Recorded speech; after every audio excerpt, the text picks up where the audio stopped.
having been part of the process, I mean, in the end, we parents are very engaged in our students' education.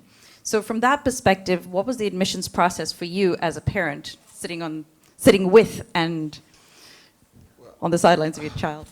Well, I guess UTS had a unique two-step process, right? It was the SSATs, and interesting, I think the cutoff back then was a higher number for the boys and a lower number for the girls. I forget what it was. And then there was, you sort of went in with the project. We dropped her off on Huron Street, you know, and none of the bars were open that early, so we just worried for the rest of the day. And we picked her up a few hours, or I don't know how many hours later. I think they've changed the process at UTS now. It's like speed dating. I think they do multi-interviews and you go bing, bing, bang. And from what I gather, I'm still involved as an alumni parent there. It's pretty good and pretty thorough and rigorous.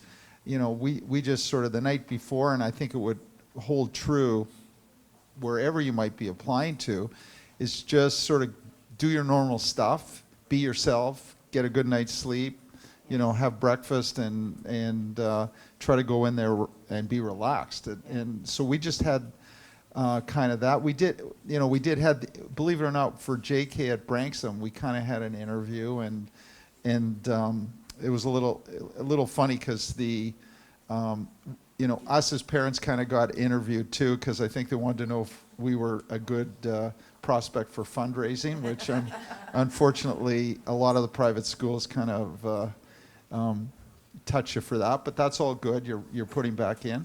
So that was our experience at UTS, and we went through a very interesting. I'll take you to sort of the ultimate, as a parent, sort of nervousness interview. Our daughter applied for a bunch of scholarships. So when you get to that point, for university, there's Loran and Schulich, TD, and National Scholarship. Rebecca was fortunate to be selected for the National Scholarship.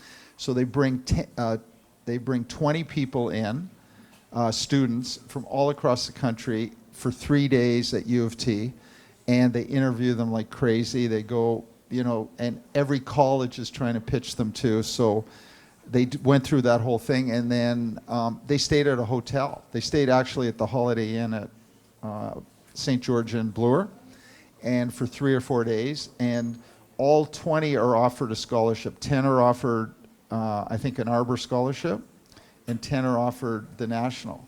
And that was very sort of stressful for us as parents, and she got the National Scholarship, so that was the good news at the end of it. But that was kind of our ultimate sort of parent sort of most stressful experience with respect to admissions. And you just, as I say, when Rebecca started JK, I had no gray hair, and look at me now, right? So.